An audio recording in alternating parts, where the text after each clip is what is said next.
For Pennsylvania Governor Josh Shapiro, it was business as usual today. He was in Greene County discussing workforce investments, but reporter Bob Mayo joins us live. And Bob, you got to ask him about the decision made by Kamala Harris not to pick him as her running mate. That's right. Governor Shapiro was here at the United Mine Workers Career Center. This was to talk about the millions of dollars now in the state budget for workforce development and job training. We got to ask him specifically on his own personal reflections on having been considered as Kamala Harris's running mate and his thoughts about going forward since he was not picked.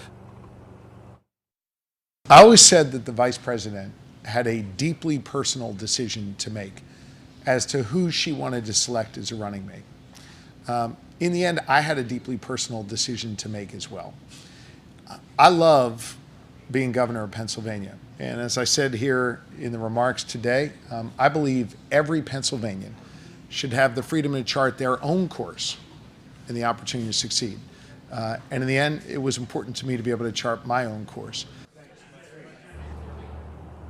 When asked to clarify what he meant by this being a deeply personal decision for himself as well as for Harris, he said he was not going to get into discussing their private conversations.